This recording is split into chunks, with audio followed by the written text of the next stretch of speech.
Hi, I'm Joey, and I'm a part of Happen's Teen Hall, and I have my own segment on Happen's Kids Newscast called KMNH, Kids Making the News Happen. Every week, I have a segment called Thumbs Up. It's all about this garden, the Happen Do-Good Garden, the vegetables, and more. So I was excited to have the opportunity to take you on a little tour of the garden.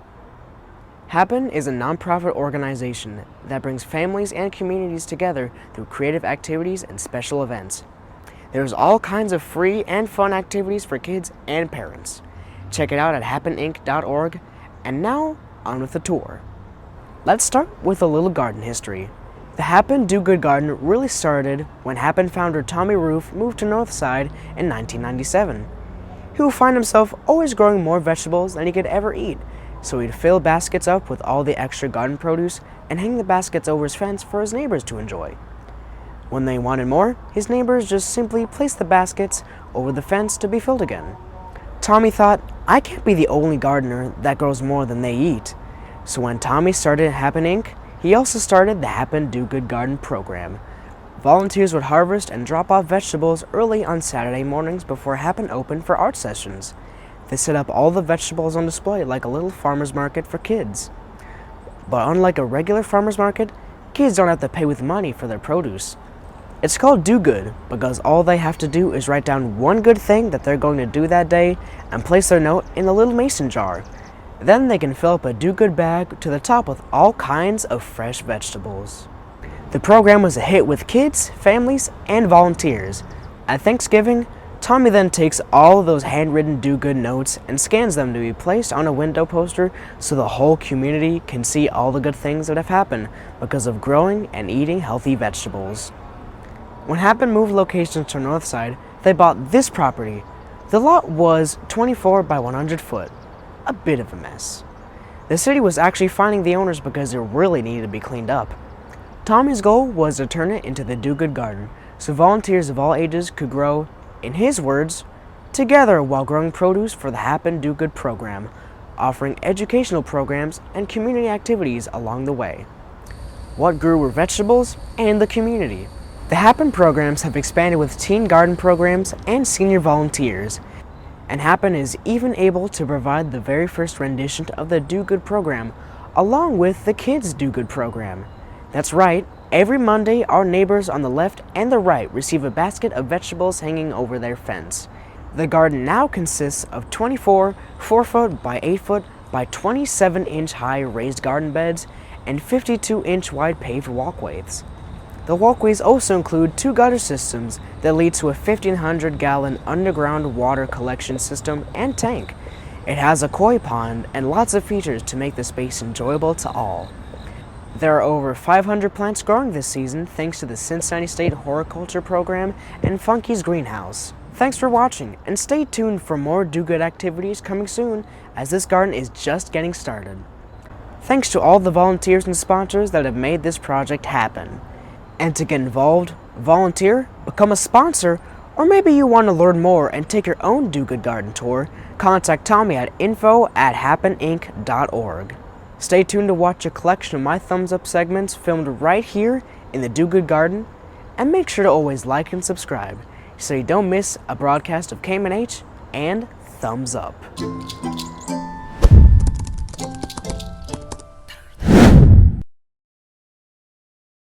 Can you believe that this tomato plant might be as old as my grandparents or my great-grandparents? Okay, not this actual plant, but the type of plant. It's called an heirloom plant, and today we'll be going back in time in this episode of Thumbs Up.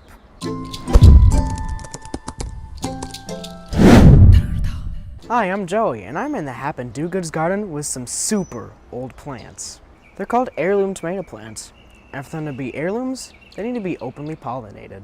And they have to be at least 50 years old. So why should we grow old tomatoes? Well, for one, they have cool colors and shapes. They usually taste sweeter, lots of different flavors.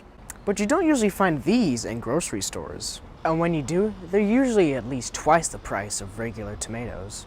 And 2 are grown to be shipped to grocery stores. But even though they're not easily grown, doesn't mean that they should be forgotten. Make sure to like and subscribe so you don't miss the next episode of Thumbs Up, where I tried some of these heirloom tomatoes and they sent my taste buds back into time.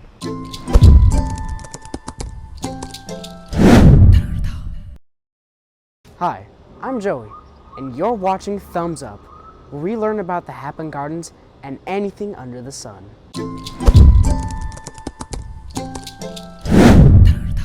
I'm here at the Happen Do Goods Garden with some very thirsty tomato plants. The best way to water is at the base of the plant so the root receives the most water. Wet leaves can cause diseases. Always water slowly and deeply so it helps grow the healthy roots. Make sure to be consistent on how much water and when you water. Watering during the morning is best because it keeps the soil moist throughout the heat of the day. And if your leaves curl up, then you're probably not watering enough. But if your leaves are yellow, then it's probably a sign that you're watering too much. This is a small tomato plant, but for large tomato plant, you need at least 1 gallon of water per day. So how can we count on nature's help to water our plants? I'll tell you that on our next episode of Thumbs Up.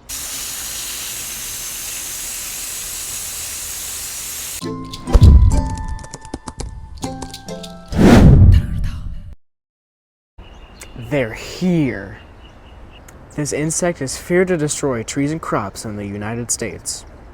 This insect was discovered in 2014 and now it's here in Cincinnati.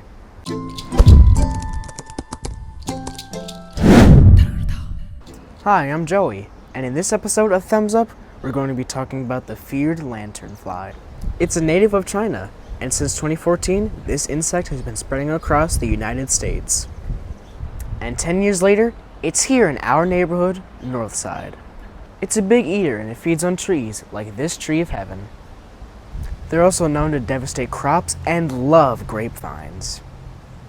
But if you look close, it's probably already here in your backyard. And it looks like this.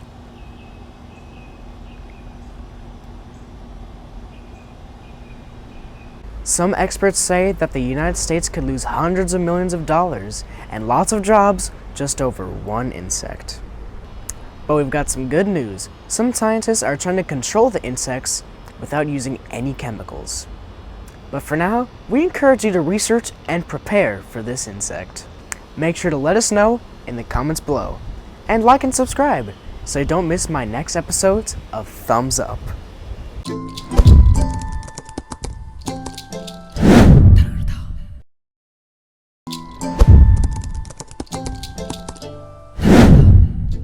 Happens Do Goods Garden has over 350 plants, and most of those plants need a little bit of help to stay upright. Happen received a lot of help with 600 tobacco sticks from a farm in Adams County. Our friend, nicknamed Pup, from Adams County, supplied us with these tobacco stakes and saved all of these tomato plants from hitting the ground. You can use all kinds of materials to stake up your plants, so tell us what you would use in the comments below. We combine these tobacco stakes to help with angled growth. But first, we should learn what really is a tobacco stake. A normal tobacco stake is about 4 feet long, and it's about 1 or 1.5 inches wide, and about 1 inch thick. Pup said that these were his grandpa's tobacco stakes, and are about 50 to 60 years old. And some of the tips of the stakes were whittled by his grandpa himself. And these stakes are originally used to hang and dry tobacco in tobacco barns. Even though Pup's grandfather's tobacco farm is gone, his hard work still continues to help Happen. So watch our next episodes, like and subscribe, and until next time, thumbs up.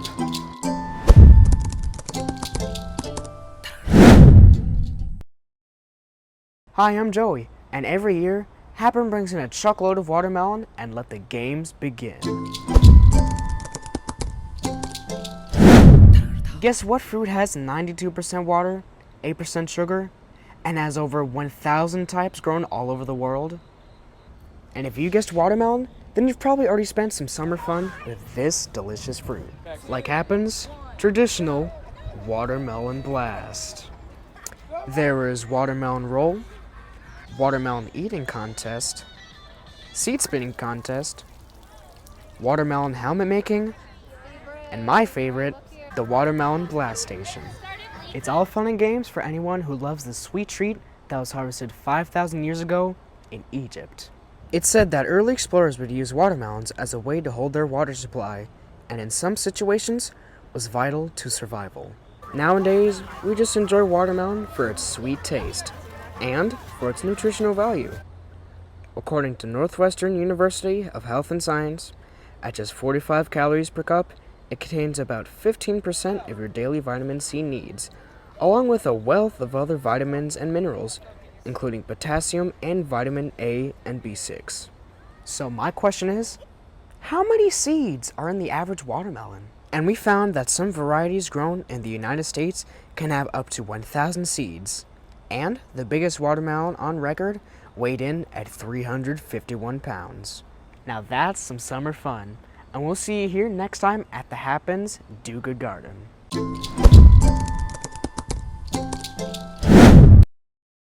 How did the Do Good Garden get its name? Find out in this episode of Thumbs Up.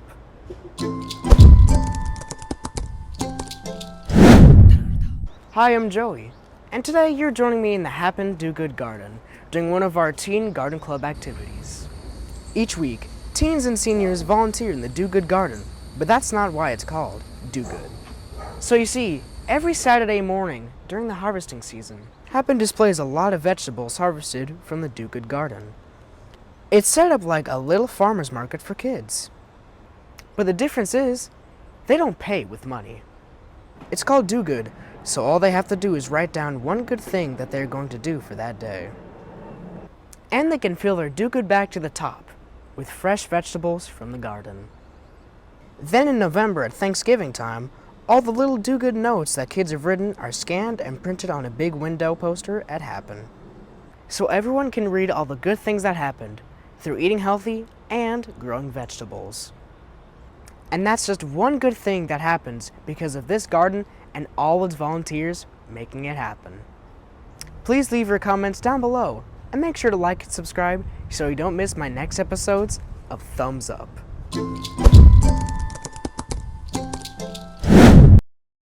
If you're in a tough situation, you might say, I'm in a pickle. But where did that saying really come from? We're going to find out and explore the history of the pickle on this episode of Thumbs Up. Hi, I'm Joey, and welcome back to Thumbs Up. And I'm standing in the Happens Do Good Garden where we're growing our second crop of pickles this season. According to ilovepickles.com, Americans consume more than 2.5 billion pounds of pickles each year. That's 20 billion pickles. And since it takes almost 4 billion pickles to reach the moon, all the pickles we eat would reach the moon and back more than 2 times. And the phrase, in a pickle, is actually first introduced in Shakespeare's play, The Tempest. The quotes read, "How camp'st thou in this pickle?" and "I have been in such a pickle." A good ripe pickle actually has a crunch you can hear. And there's a scientific device known as the audible crunch meter to measure the crunch. Pickles that can be heard at only one pace are known as denture dills, meaning that they are a little soft to the bite, but if you can hear the crunch at about 10 paces, which is about 25 feet, then you're in for a delicious pickle treat. We're gonna test these pickles. One, two,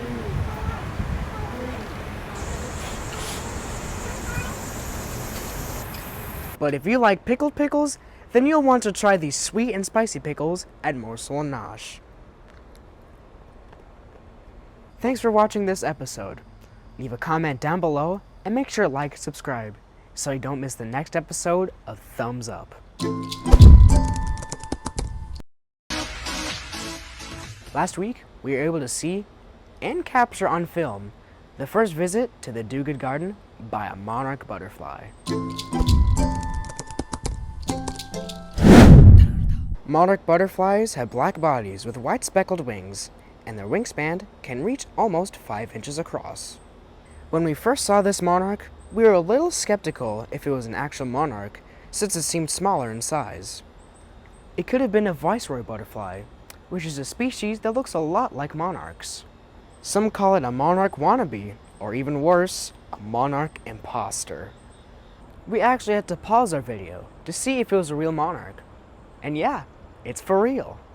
We can tell because the viceroy butterfly has a thick line across the hind wing and monarchs don't. You can tell a lot just from a butterfly's wings.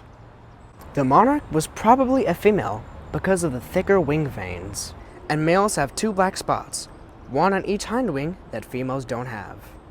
And the monarchs can really rack up their frequent flyer miles. Beginning in mid-August, eastern monarch butterflies migrate from their breeding areas in the US and Canada and fly all the way south to Mexico. According to the Department of Natural Resources, monarch butterflies actually fly up to 50 to 100 miles per day, and in a full trip, up to 3,000 miles. Make sure to watch my next episode where we find out how to help monarchs fly safely. Make sure to like and subscribe and leave a comment down below so you won't miss my next episode of Thumbs Up.